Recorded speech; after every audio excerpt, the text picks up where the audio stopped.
What up, y'all? It's your man D-Real, the Black Panther stalking through the urban jungle with Vibranium and Didi is bringing you another podcast of Be Real with D-Real.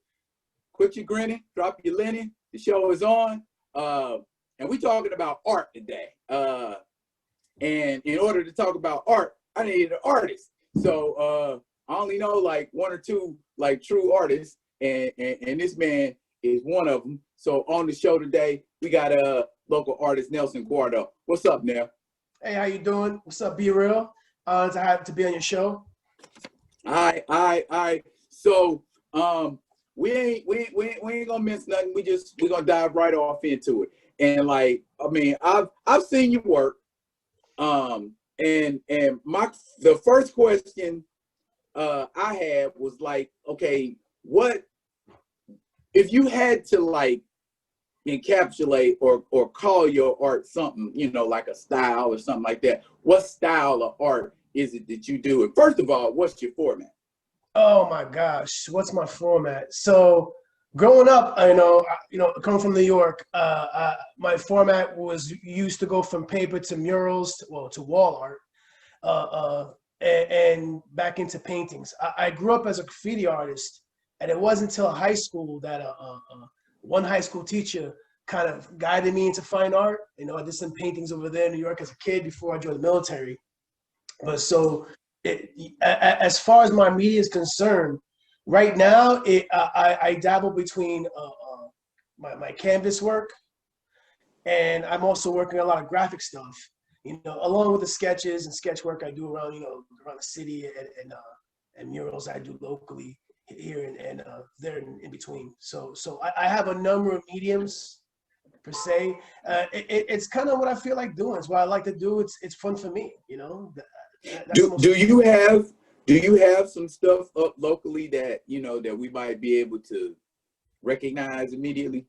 Yes, I do. I do have some stuff up there. A couple of weed shops have my paintings. I got one in Satori that I did a long time ago. I have a couple in the business moved.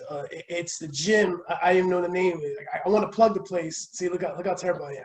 I want to plug the place. It's a gym over Baskin Robbins by Diamond. I still try and get my paintings back from there, but my work's also featured there. I have about 1, 2, 3 murals in Wasilla, and I'm also negotiating one out here locally. 2, actually, 3 out here locally. So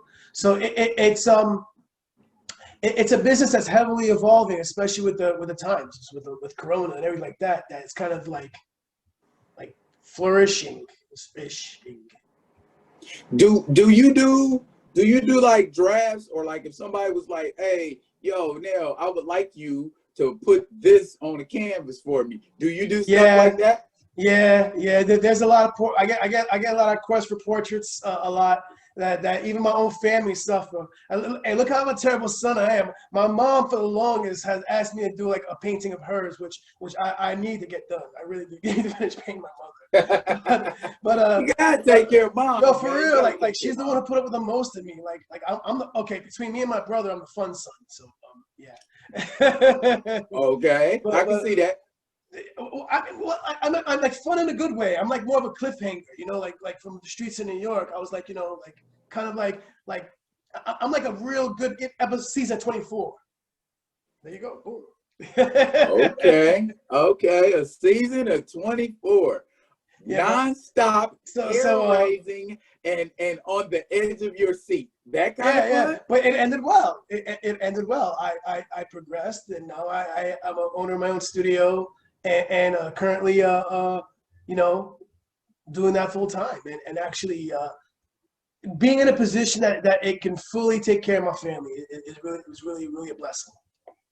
It is. Yeah. I totally agree. Being your own income stream is very liberating. You know, I've owned my own business since 2014, and there ain't no way you could get me to go work for somebody. I learned that as a very young age that I don't do well with authority. And I was 20 years in the military too. So yeah. 6 years, 6 months, 21 days. I understand. That's what's up. Yeah, I can't, yeah. And it's character building and gets you on your grind for sure.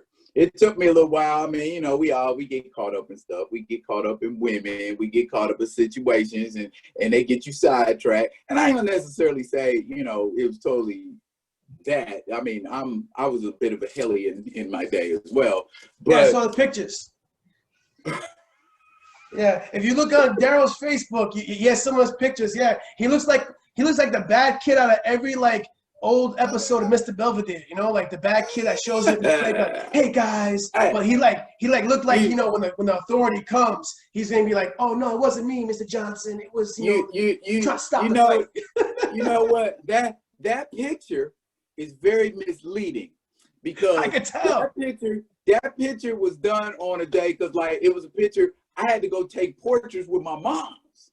You know what I'm saying? And you know how your moms be like, put on that sweater and put on that tie, and we going to take these pictures. So it wasn't like I was just like, let me throw on this Carlton sweater and go take a picture with my mom. You know what I'm saying? It was like, yeah, you putting this on. You ain't wearing, because me, you know, I was parachute pants and oh my gosh. T-shirt, you know what I'm saying? If I had my way, pants. that's what I was rocking, or a Puma suit or an Adidas suit or something like. Because I was a B-boy, you know what I'm saying? So I wasn't, you know, I wasn't. That was totally out of character. That picture was totally out of character for who I really am.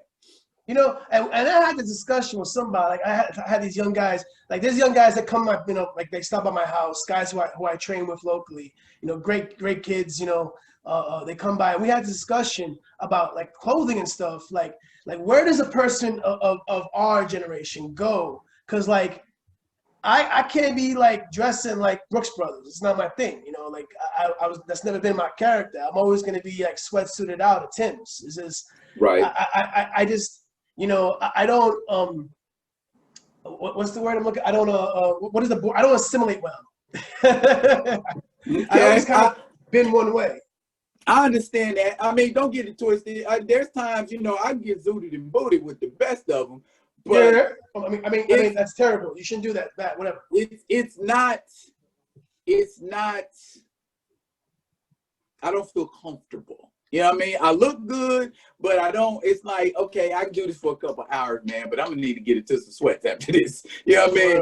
And it's just, you know, I mean, a lot of people, and I got pictures, all kind of pictures of me like dressed up and, you know what I'm saying, looking fly and whatnot. But, you know, that might be, you know, because I went out with the girl or we went to church or, you know, something like that. You know, for the most part, this is what you see, this right here.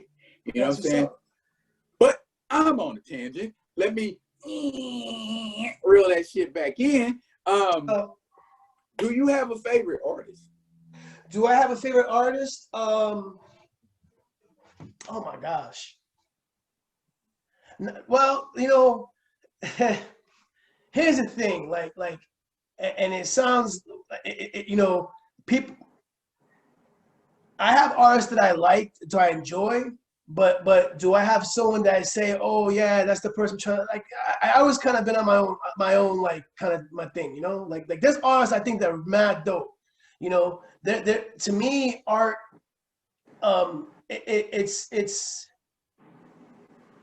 fine art or great art is something that someone should be able to put up in front of you. And you should be able to like know what it is. Even the most layman person should be able to look at me like, wow, that's powerful, that's good.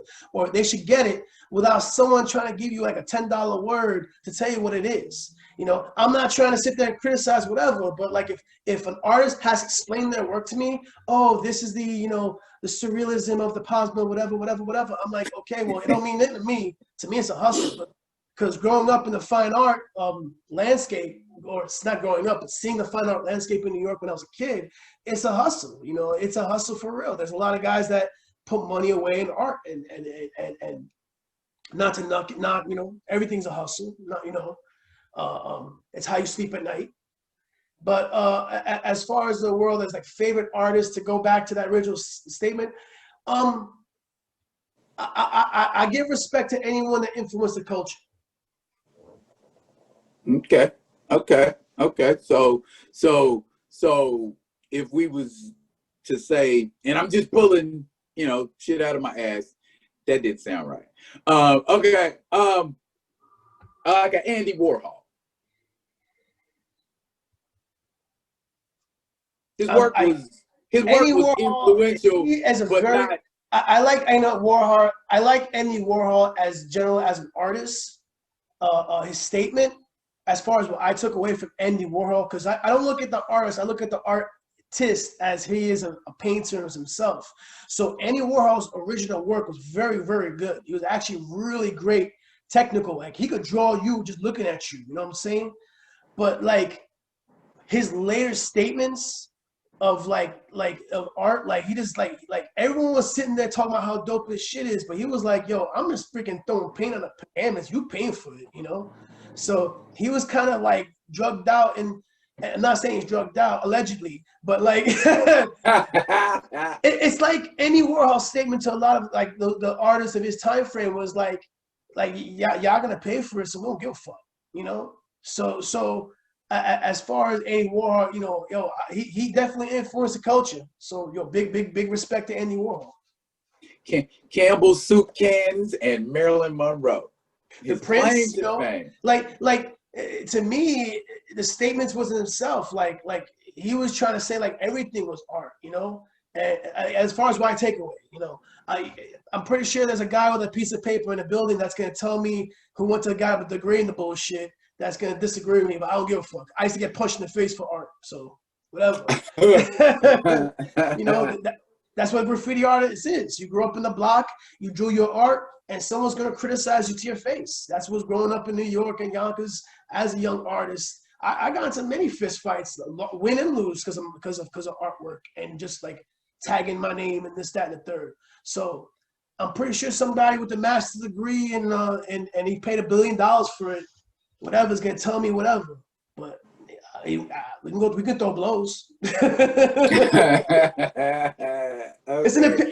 I get it. Art is subjective. Art is like, you know, oh, everyone can do art, and I get that. But like what Andy Warhol did was like he made a statement. He made like his life was a statement because his original work coming up, you know, he was doing the best to craft his talent. But then later on, like as far as what I took away is that like I'm just taking paint, spilling this shit, and throwing it up on the wall, and you're gonna need $4 million or whatever. I'm gonna go do drugs with it. Okay, that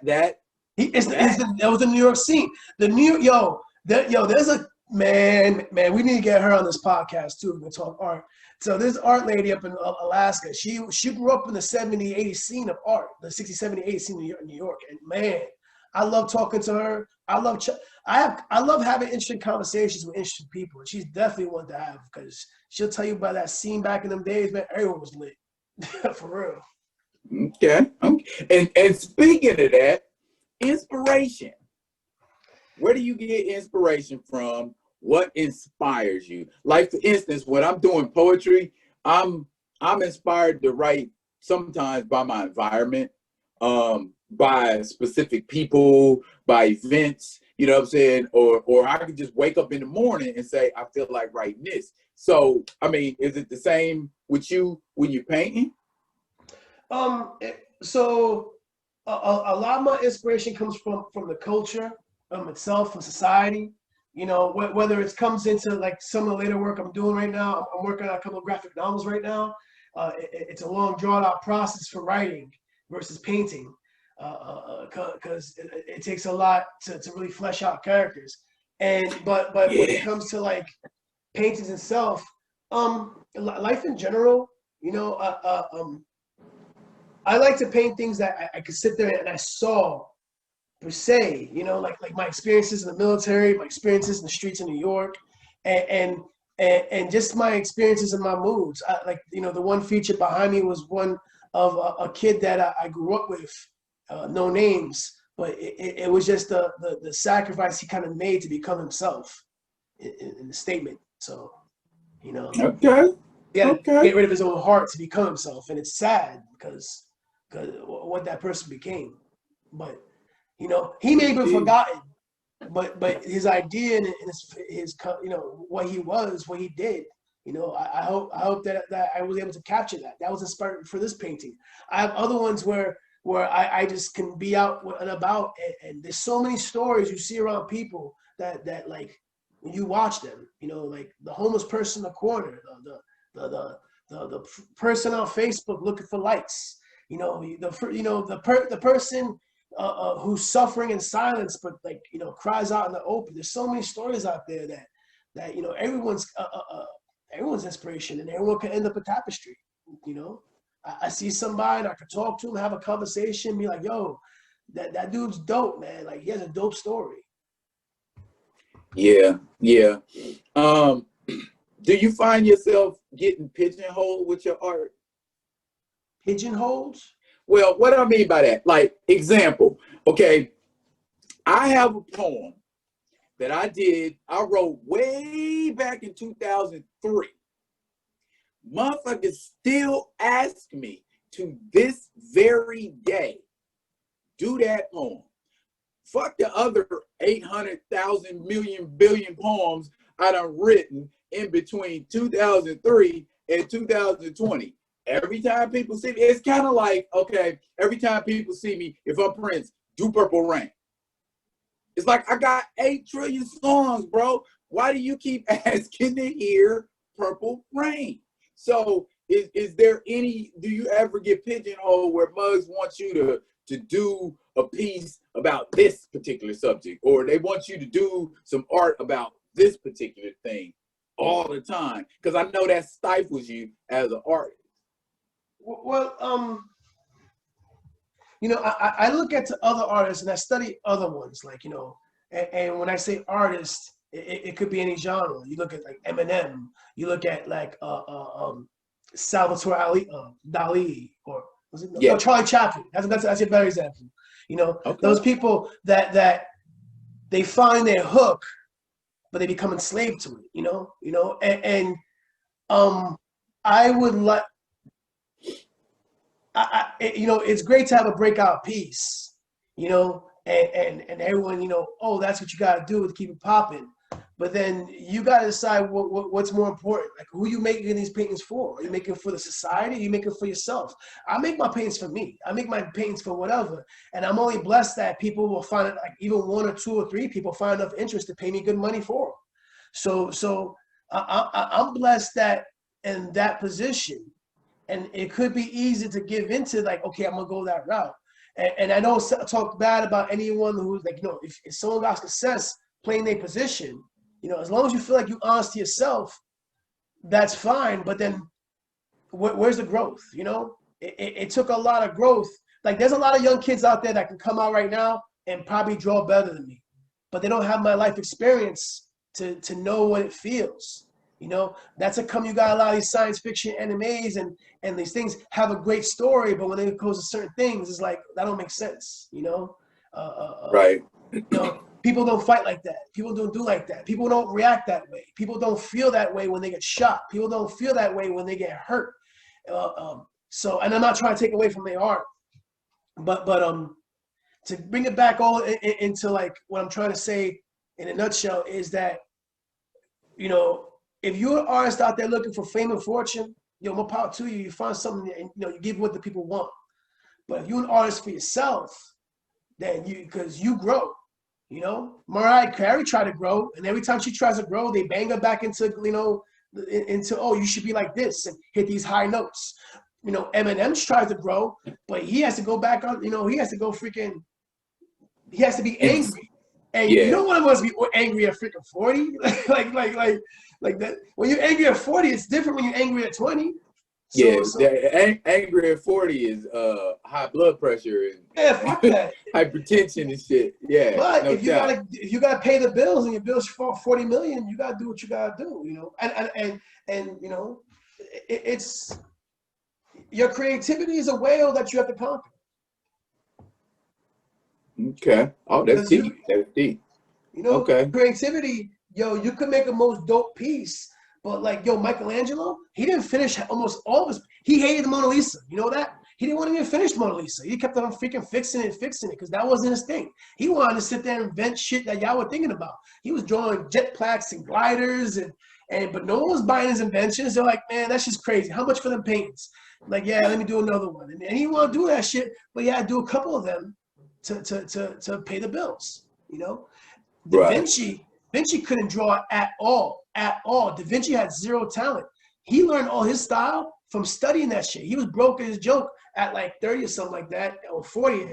And oh, excuse me if my art history is wrong. So, you know, if you were my art teacher or whatever, you can fail me later. I pass your class. Boom. Anyway, but Da Vinci though, he studied other people's books in the masters because he had the finances, the money to go purchase books. Because purchasing a book back in those days, like pretty much buying a laptop, you know. So Yeah. and you gotta be, you know, you gotta be as an artist, you gotta be your creativity is a whale that you gotta ride, you let it ride, whatever. Now, if the way is, you know, if succumbing to your own poem gives you billions of dollars, no one mad at you, you know. Yeah. But But what is that that scripture in the Bible? What is it? What is it benefit a man to gain the world and lose his soul in the process? it could be selling out. It could be. I don't know if it's selling out. Like who you selling out to? You know, like selling out is more about your morals. Like. Well, when you say selling out, at least in my mind, when I think the term selling out, you selling out to you. You know what I'm saying? You being true. You believe you're being true to something, but you got an outside influence telling you what truth is. You see what I'm saying? Truth comes from the inside, and can't nothing like quell or crush that if it's the truth. But if somebody comes and says this is your truth, and then you ride with it, that's bullshit all day. People are gonna want what they want, and you know, if you can make money off it, it's great. But people are gonna not ride with you when you change. A lot of young artists, you know, whether it's music or painters or whatever, as soon as they try to, you know, hey, I want to go this route. Oh, that's whack. Go back to like doing this. Look at Jewel. Look at freaking Britney Spears. Look at all, and some get more brevity to grow than others. As an artist, you know, you should be allowed to grow. You know, if you want to be an artist, you gotta be honest with yourself. I can't go around painting like I see a lot of like local Alaskan artists, you know, they paint mountains dope, you know, that's not my, you know, I don't mind painting a couple mountains here and there, you know, but like if I start painting mountains and bears, I will be honest with myself because it's not my thing. Thanks. Yeah, big man. Yeah. You got to do what you do, and if mugs don't like what you do, then keep it pushing because this is how I rock. I get that. I 100%, 100%. Mugs still gotta buy your shit though, so you gotta make money somehow. I get it. Yeah.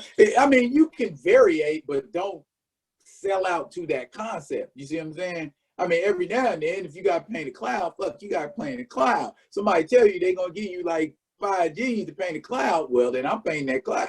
I understand that, but you don't become a cloud painter. It's true. That's the come. I like how some of the masters do it, and I say the masters, the ones who dove into their craft, and like they don't care. They do their art. There's some masters that keep a small sect of like critics that they trust to keep them honest, you know, and there's some masters that go out there and do their work. You know, Chris Rock, he samples his stuff out. You know, all those artists, all those masters out there. And yeah, I put them all the same level, you know, whether it's a comedian, a painter, whatever, person, anyone that comes from that realm of they have to create, you know, it to me is an artist, you know, because it takes talent to do it.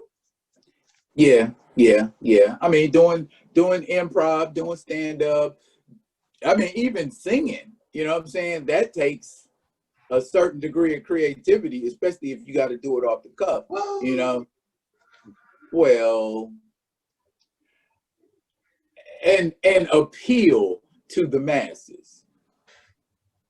Singing? And I'm not talking about a manufactured, put together product like what you're talking about with like a Britney Spears or a Jewel or something like that. I'm talking about somebody that's just pure, raw, untapped talent.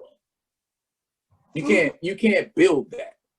I mean, you can build it, but it's you can see the impurity in it when it's built. So if we gotta talk about, okay, so for me, we talk about artists.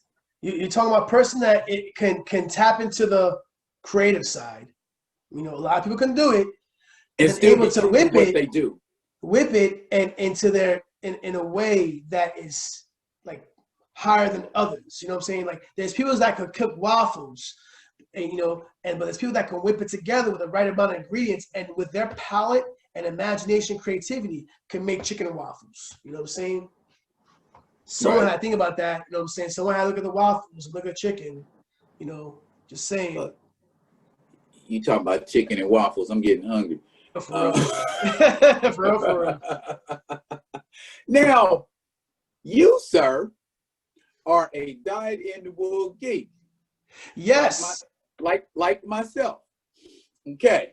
And I guess this conversation eventually needs to be had. You Marvel do or die, right? I am a Marvel fan to the day I die. My brother is DC-ish, and I don't judge him. I don't judge him. We accepted my brother a long time ago. Ever since he came out and said he's a DC fan, I accept him. I accept him. Yeah. It took some harsh. My like we initially denounced him, but we welcome. Now you understand though, in the silver and the bronze age of comics, many of the artists that wrote for Marvel and drew for Marvel jumped ship and went over to DC and vice versa, right? Oh, and shout out to those artists. Hey, shout out to those artists, because as much as we talk Marvel and DC, they go back and forth. They don't care. They deal in the paper. And big shout out to them for real. And for what they have done, in DC, what they've done in Marvel,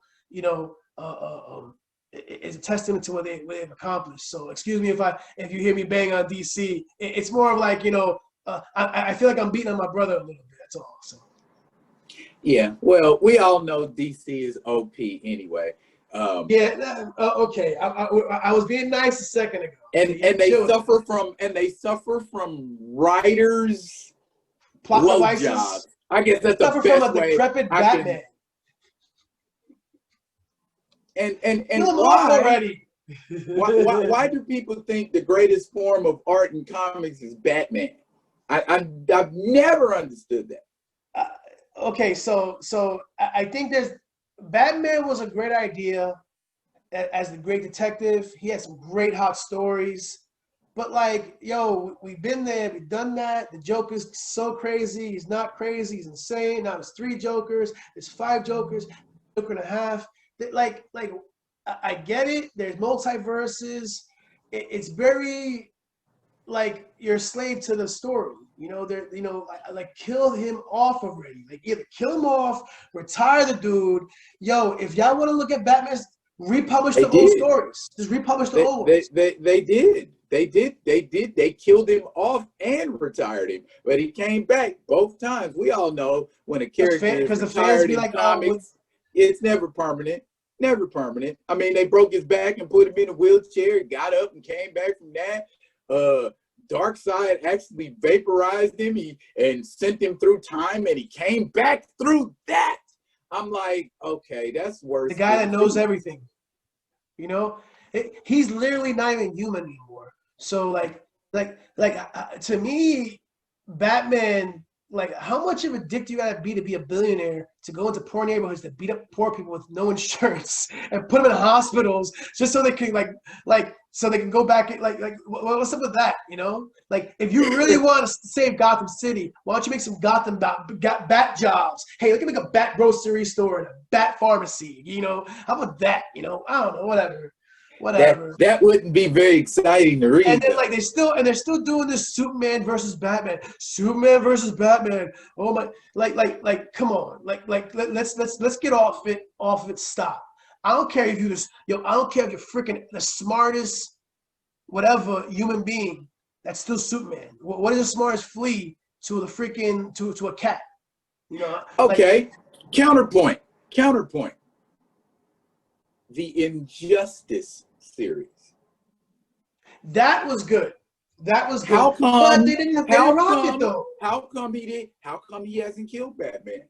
We got crazy Superman now. How come crazy Superman ain't killed Batman? Because I'm gonna tell you why. Because they realized Injustice was a dope. They made a dope story. Now they're trying to milk that shit. They should have ended it, but now they're like, okay, we gotta make Injustice 2. Let me make it 3. Let me make it 4. And then that's when the story. Okay, it's the capitalism of storytelling.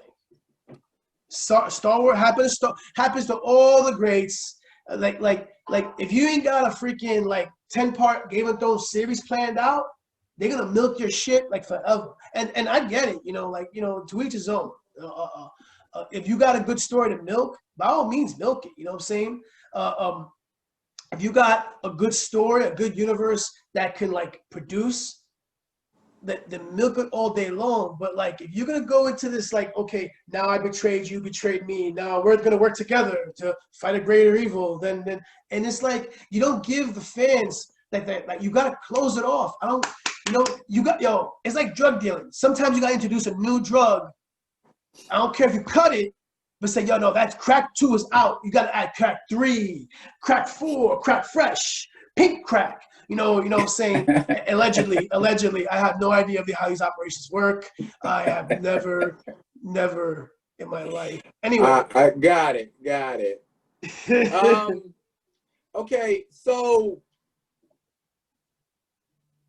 favorite comic book artist and why? Okay, see now I started as a kid as Jim Lee. I liked Jim Lee when I was a kid. Okay. I liked him because of he was very technical. He's very clean and technical. I did not like Rob Liefeld. Nobody likes Rob. I knew as a kid I could do better.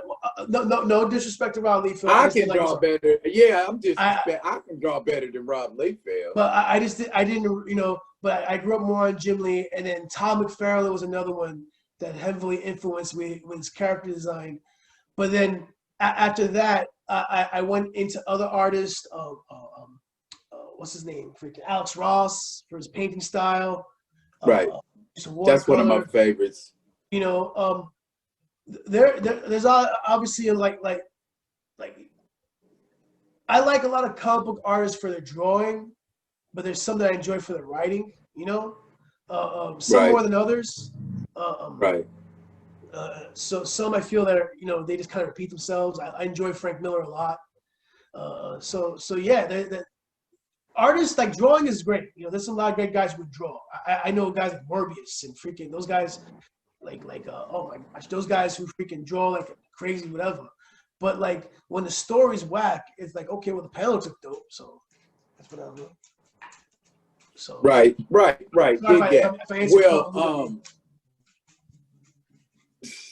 Well, personally, I've always been the group character type of person.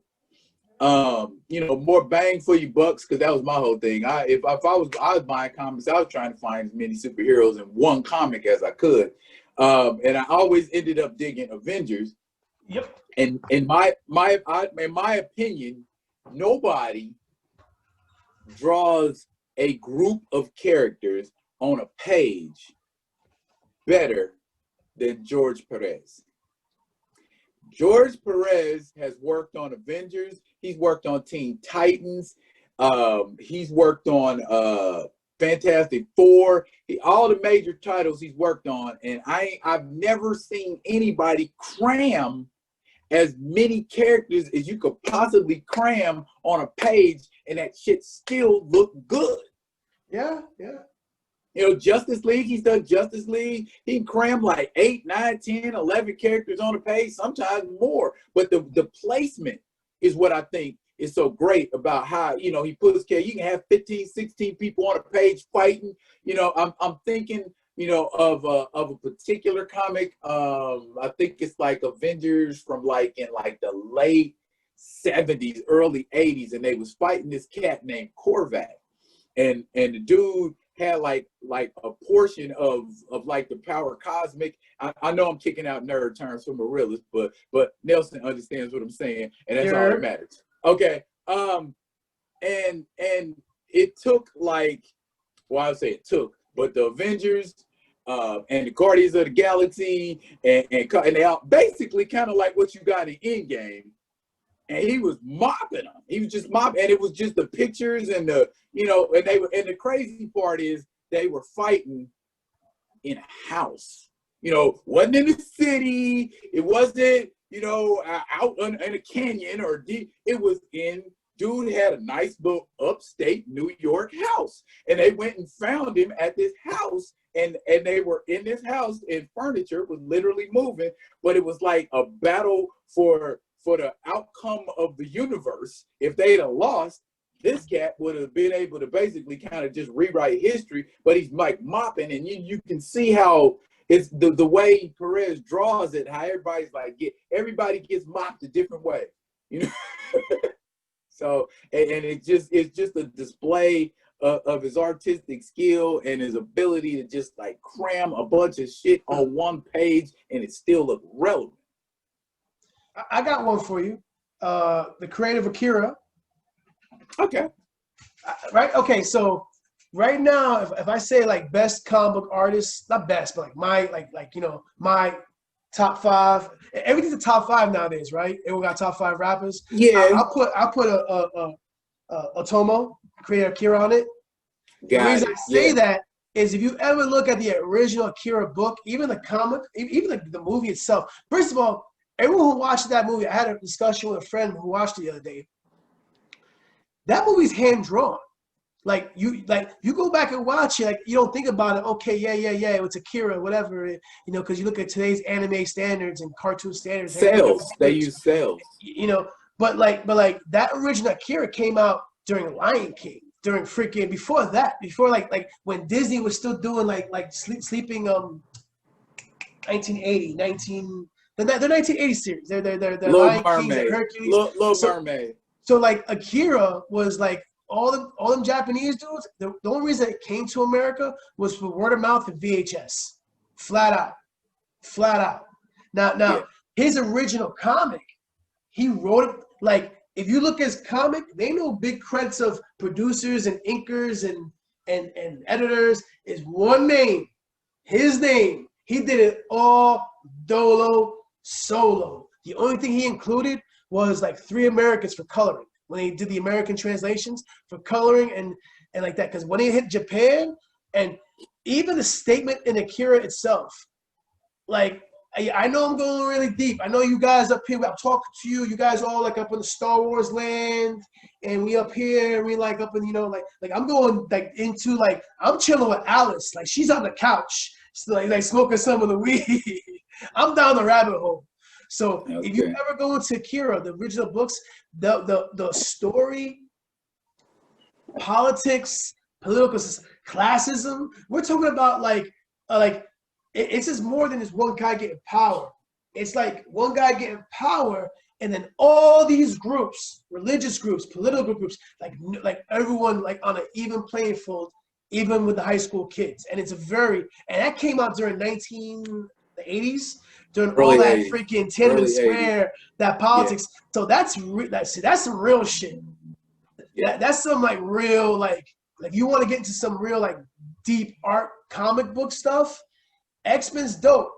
Yo, big shout out to Jack Kirby and Stan Lee to this day.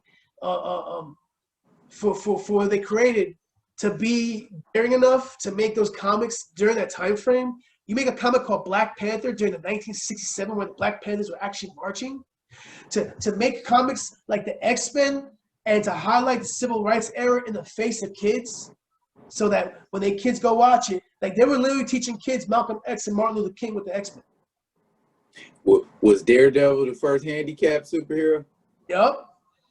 So that's a come like I bang on DC a little bit. It's because like DC's like playing catch up right now. Hey, we have a black guy named Cyborg. You know, yeah. They aren't as ethnically keen. Well, they're getting there now. But in the And 70s, to be direct, I'm not saying like oh they should make a black Superman and they should do that. I'm not what they saying that no did, way, shape, or form. they Even though made they're trying to. three of them, three black Supermen. I just think that what Marvel was able to do what to show a natural inclusion of people versus a forced one, if that makes sense. So to me, Yeah, DC's always looks forced versus Marvel's is kind of like, well, we always had a black lead female. It's called Storm. She's right over here. You know, we always had a strong Latina that was Electric. She was over there. You know, and we didn't care about killing them off or we did all that stuff before like y'all thought was popping. So, well, death in comics is subjective anyway. true. So yeah, when a character dies, at first, I mean, I think the first major character that I was really involved with dying was Jean Grey. Oh yeah, yeah, Dark And Phoenix. during No the wait, Phoenix, yeah, the Dark Phoenix Phoenix. saga and the Dark Phoenix saga, and then they put that on the actual animated series, which I thought was cool. It was respectful. But And they nobody fuck it up ever in the stays, movies. nobody ever stays dead. I'm thinking the only character I know of that has really stayed dead in Marvel continuity, actually still dead, is the original Captain Marvel.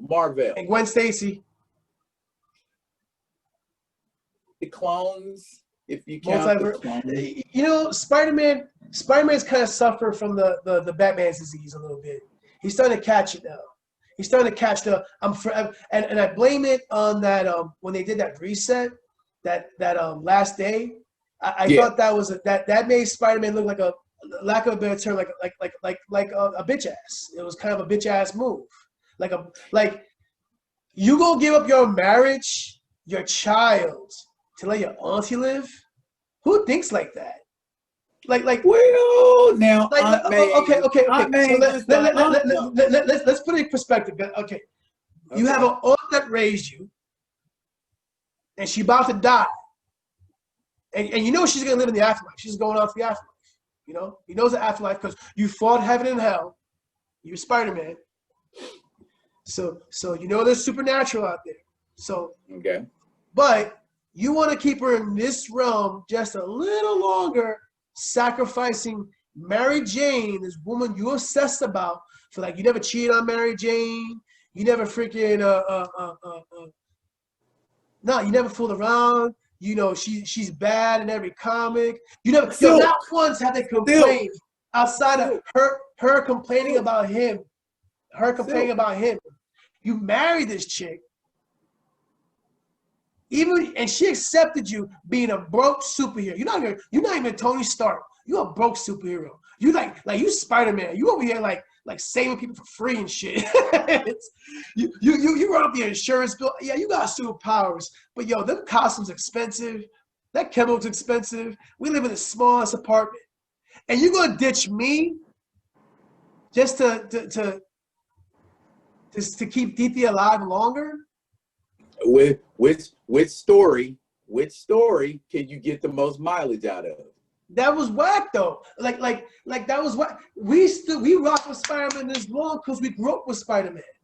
We grew up with Spider-Man when he was a kid, getting bullied in high school, and we could always look back at those stories. We grew up with Spider-Man when he got married to Mary Jane. They made a front cover issue. Mm-hmm. Yeah. You know, so like Spider-Man was kind of like teaching them all, like Marvel was basically raising a bunch of young men with Spider-Man to be kind of like, not saying it's their responsibility, but like that's kind of what happened. Like they were showing, oh, you gotta be tough, you gotta persevere. That was a takeaway from Spider-Man. There was a point where, and I, just to kind of backtrack through some of the things you were saying, there was a point in continuity where Spider-Man was actually seeing Mary Jane and Felicia Hardy, aka the Black Cat. They weren't married. They weren't married, but that was your girl. No, there was no, because Mary Jane was on the modeling tip, and she was like not giving Peter Parker his time of day. And Felicia Hardy got that, but she had the paper. She had the paper. She flew in. She's like, hey, Spider-Man, Poppy. Mary Jane was fickle and fleeting. Definitely. Hey, But that Peter was Parker's a still New your York cat. girl, and that's who you Peter Parker's a New said. York cat, though. Peter Parker's a New York Okay. cat. All right. Okay. All right. Okay. Okay. But bottom line, it drove the story, is what I'm getting at. Yeah, yeah. But then like Peter Parker goes, he gets married. You know, they plot this entire new like that would have been dope. There's a lot of families that grew up in the city that they could have tied to. They could have been like how it is to be a little nuclear family in New York. They could have went that direction, but they want the cop out and like, oh, we need to make Spider-Man eligible for all the kids. So like you gotta make Peter Parker Jr. Or like you gotta make him a kid again. So you go with the movies. You bring up an interesting point. And now you're gonna have to think. You got to put on your thinking cap now. Okay. The crux of what Spider-Man is, and this could be applied to any major character. The crux of what that character is has to live.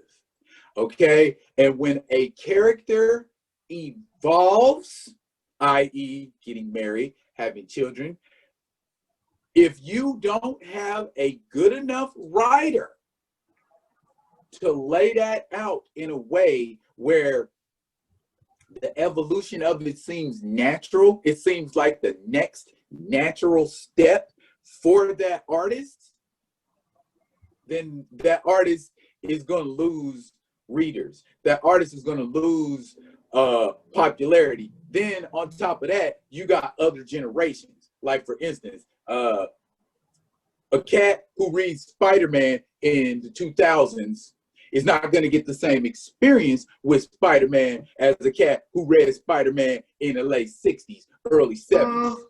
The essence of what Spider-Man is broke ass teenager / college student struggling through life, getting fucked up by villains and not being thanked for the hard ass work he does. When we take Peter Parker and we turn him into the protege of Tony Stark or a millionaire in charge of his own corporation with his own inventions and own type of shit, where he's already, on a level with Tony Stark intelligence wise, is that the natural evolution of the character? And is that what we want to see out of our Spider-Man? Or do we want to see broke ass Spider-Man in a raggedy ass 1-bedroom apartment?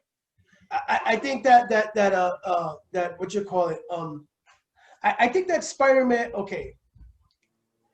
I think that was more of a commercial decision. And it is. And I get why they did it, because in that time frame, Spider-Man was coming out with a couple movies, and so why not have a Spider-Man matching the movie? So it's like one sells the other. So I get where they're coming from doing that. But I don't agree with it. But it's not my, I'm just a consumer. I'm not like I could go back to enjoy those old stories. And I think that you can always reprint old stories. Like comic book printing, like is going to be gone eventually. It is gone. It is gone. Comics are like almost 100% digitally created now. Now you still have the physical copies of those old stories, and those guys are starting to become like collectors and like that, just like books. And books, like you get first editions of like Gone with the Wind or whatever. Those are worth millions of dollars nowadays. But I have a YouTube page where I sell silver and gold. I mean, I go silver and Bronze Age comics. So that's late 60s, early 70s, 80s, them kind of books. Heard that? That's where you get them at. but other than that, like wait. See, now you made me lose my train of thought. we were talking about continuity. What should be continuity? I think that was Spider-Man. Okay, so because Spider-Man, there's so many things to wrap around with that idea. Like to me, I always enjoyed the later age Spider-Man when he was a young college guy because he was facing one of his greatest villains. He was facing Venom. He was facing Dr. Octopus, both Hobgoblin, Green Goblins. He was facing a He's lot of, actually married. He's actually married. and he was First time he married. fought Venom. Yeah, First but time then he they fought kind of Venom, messed it he was up. married. Yeah, He was married first time he fought Venom. yeah, and that was a dope thing about Venom too.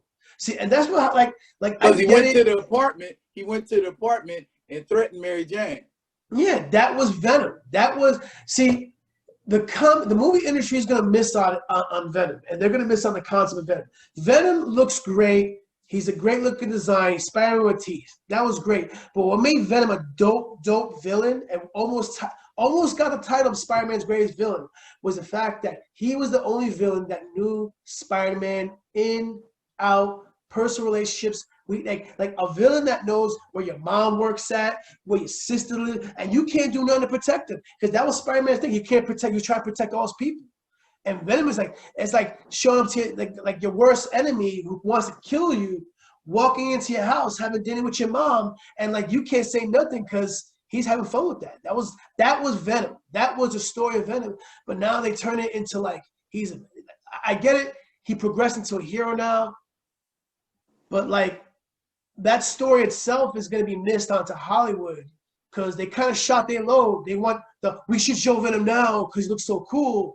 But like they're getting too fall in love with the design without looking what's under the meat of that character. So back to the original point of continuity. I think that if we don't respect the continuity and make it legit, then people are not going to stay with your product. If you don't believe me, listen to Game of Thrones.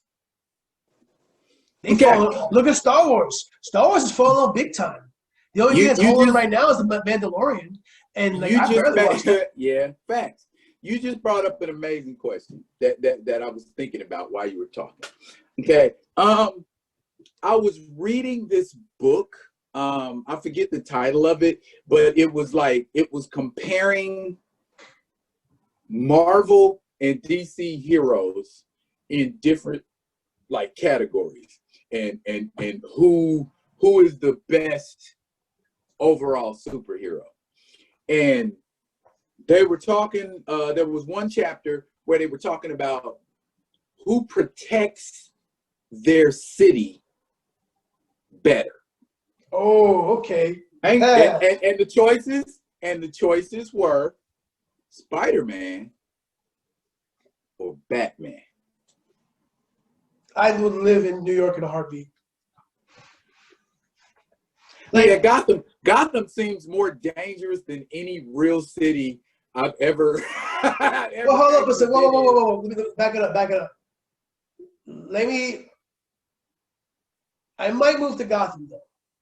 Because we're talking about the history of both of these characters, their entire mythos. Who is the better protector?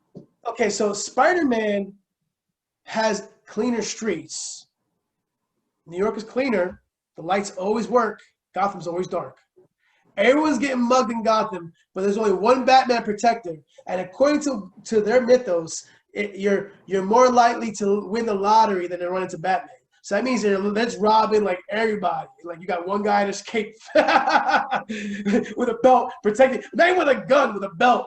Anyway, so it's Spider-Man, but then you got the wanton damage. Like Spider-Man, he be facing some like building collapsing kind of villains. You know, you be chilling one day, next you know, like a rocket missile might fly through your window, and like I'm just trying to play Xbox and not like see like Scorpion or like land on my lap and like crush my kids.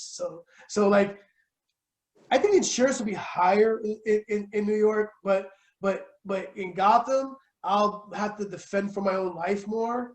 And like the gangs really suck in Gotham because they're all psychopaths apparently. Because like either you work for the Joker or you work for the Penguin.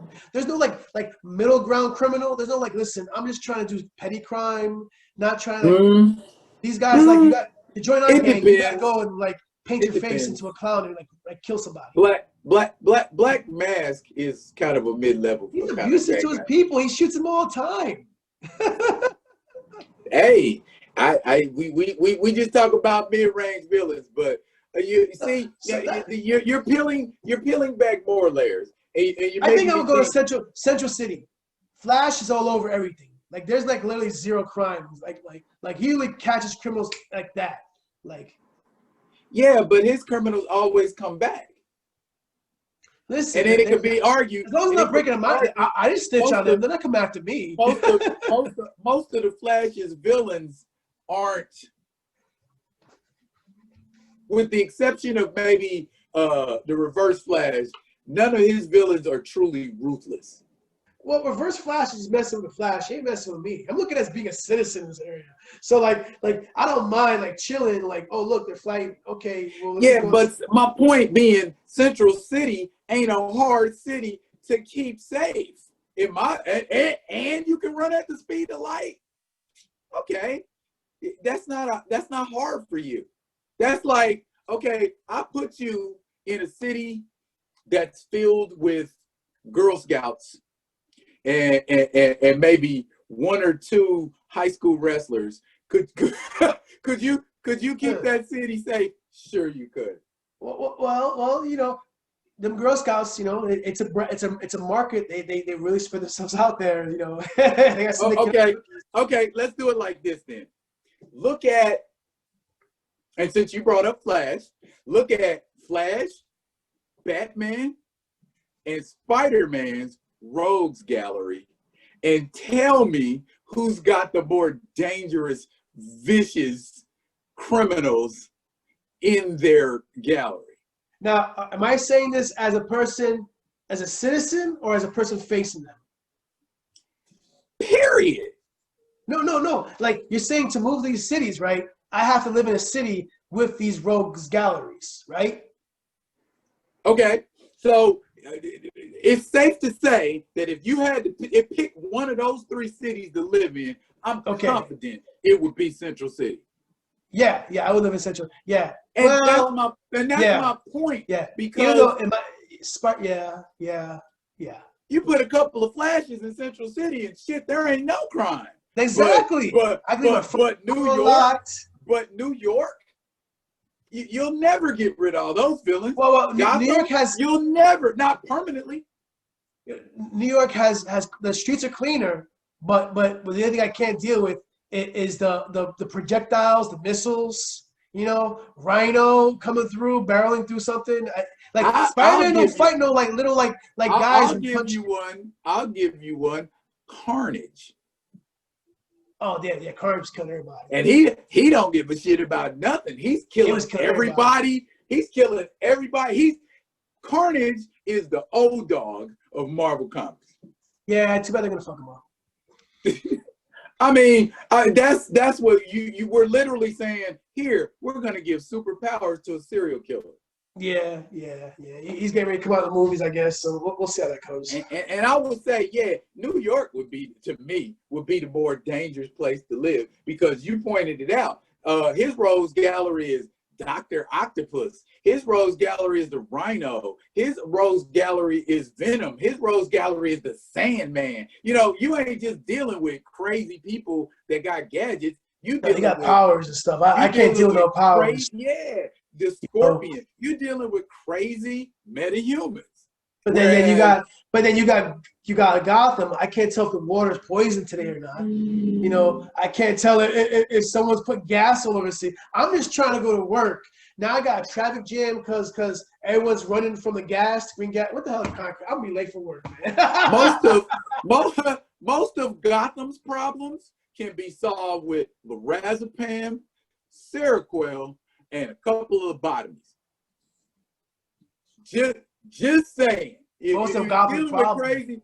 Dealing with crazy people, give them some fucking medication. I think Gotham is fictitiously bad. I think they made it too much of a bad city, but that's my opinion, you know. Well, and everybody. If I was living as Batman at this day and age and my crime rate didn't go up or go down, I hang that shit up. Like no matter how many people I beat up, you know, whatever. I'm retired. I'm taking my millions and I'm moving to where Wonder Woman live at. Themyscira. We're going with Themyscira. they won't let you, remember? Oh, whatever. I'm Batman. Yo, for real. Yo, If I'm the you're a perfect human man, being. okay, if you're Batman, but Batman would go to Themyscira.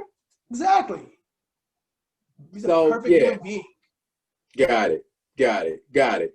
All right. So is there anything about art that, have you ever done anything art-wise that you regret doing?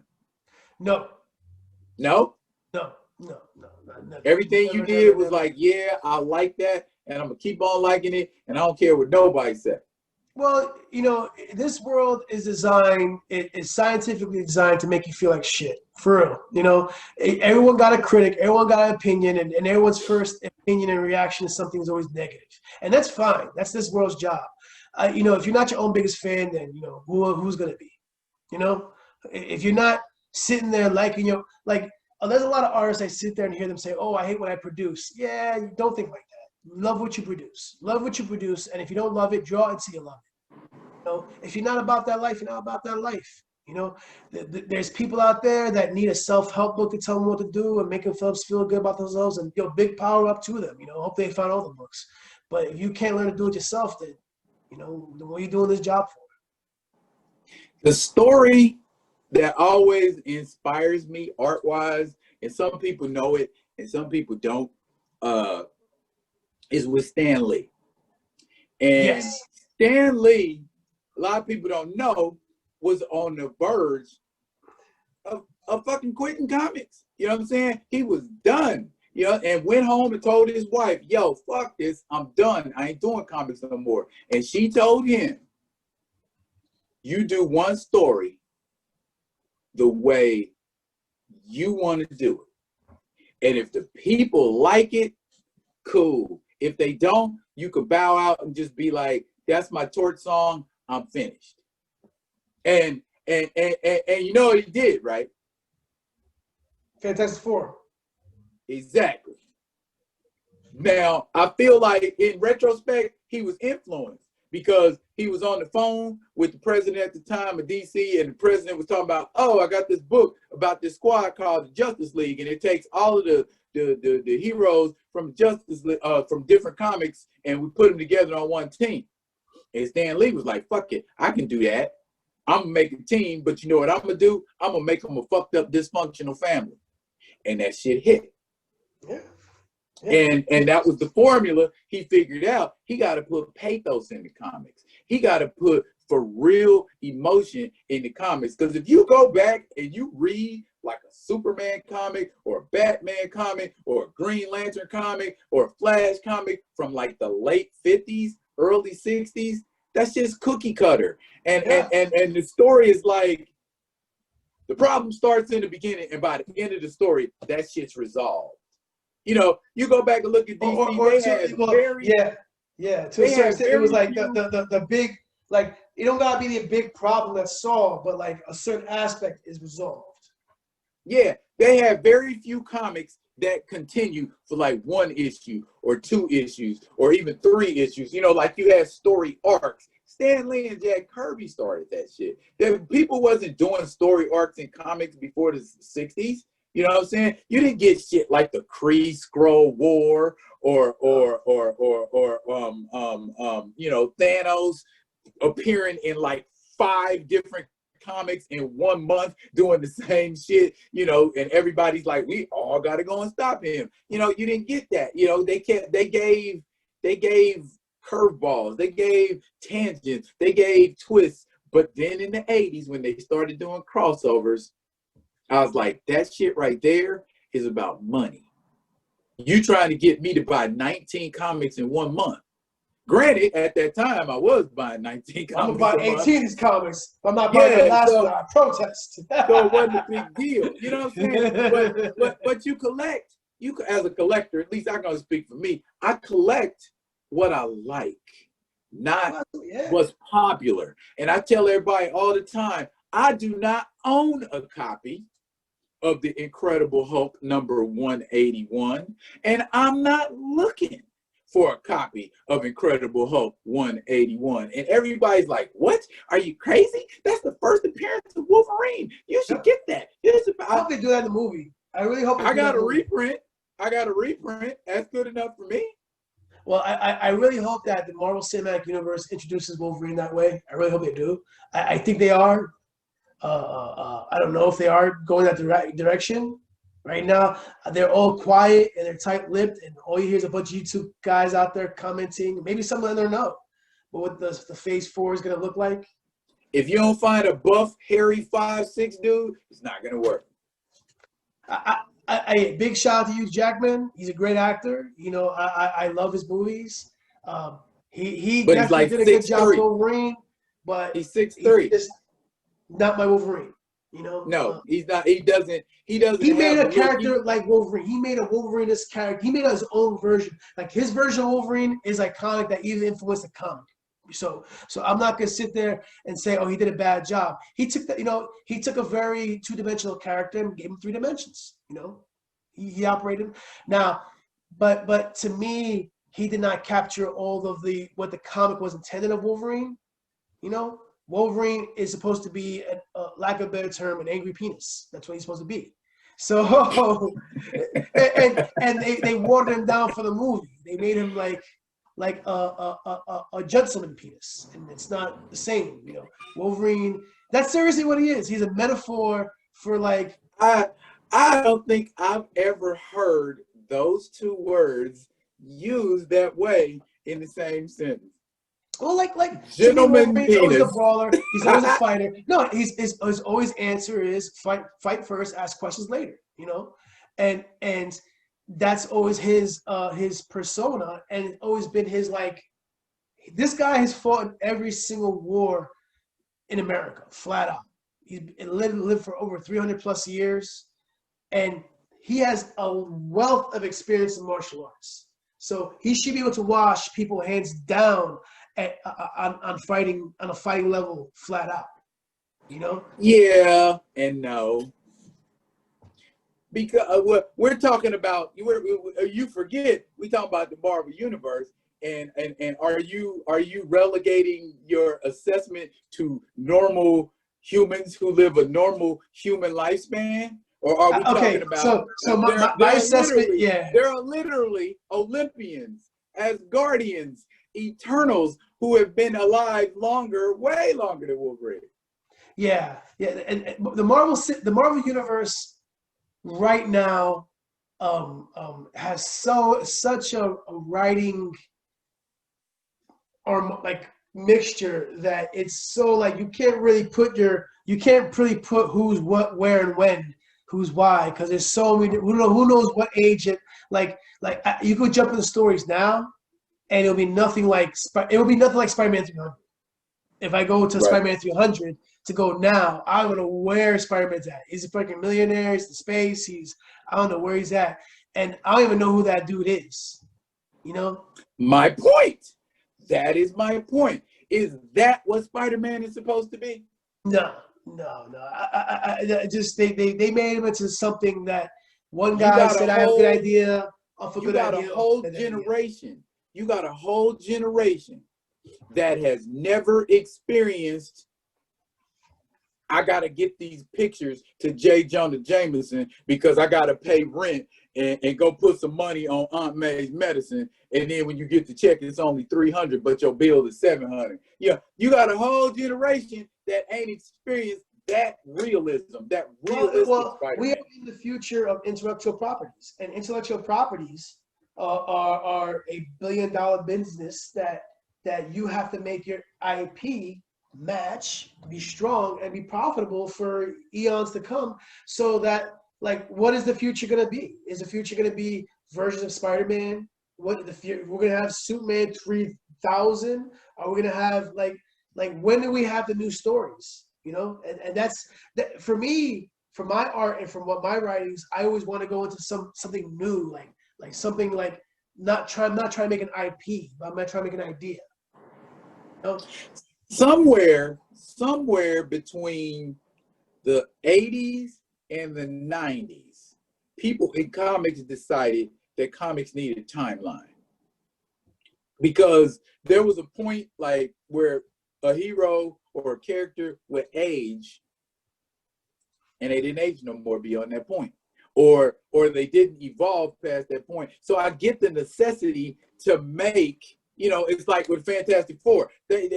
Reed and Sue Richards got 2 kids. When the hell them kids are gonna grow up? Yo, You know, we real. done read Fantastic Four for like 30 years, and the kids still ain't grown. So you give us like a tangent story or a side story here where we see future Franklin with reality altering powers or some shit like that. Man, But that was such a, man, I never liked that. Like, how you gonna give a kid reality? Like, ain't no kid gonna grow up with reality altering powers and be a good kid. I don't care what you say. You know what I'm saying? Like Frank, go to your room. Go on, Mom. well, then the device, and if you remember, the device was the only time those powers would be triggered. It's kind of like Hulk style, when he was stressed out or when he was upset or something like that. He never learned. He didn't learn. Yeah, he didn't learn until he got older to actually activate it. He's such a Mary He's Sue. like Jack Jack. He's a Mary Sue in that comic. I hate it. He was literally like Jack Jack. Yeah, he's a Mary. I don't like the Mary Sues, man. I'm not a fan of Mary Sue-isms. I don't like people that like I'm this naturally. Not to say that everyone should be tend to evil and like that. I'm not saying that. I just don't like when like people are like fit for a role that is ordained. Like oh Franklin, he's gonna be the next god of the Marvel universe. He's gonna like come on, man, really? Like you know like. He's perfect and all. He's never no one ever been an angry teenager. No one ever stole a car. No one ever took from like come on, we all did something. You know, we all been somewhere. And like how do we know what heroes are if we don't know what our villain is? You know? Yeah, well, most villains are people who think they're heroes.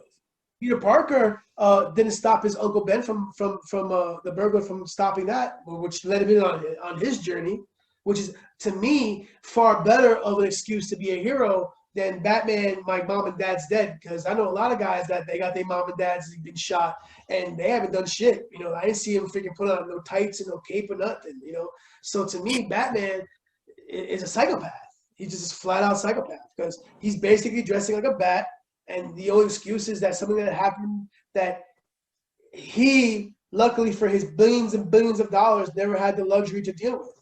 You know, if anything, Alfred's the villain because Alfred's letting this man blow his money away on freaking costumes and going out in the street, like killing people and getting himself for $1 billion company that probably employs hundreds of thousands of people that trying to go to work every day. You know?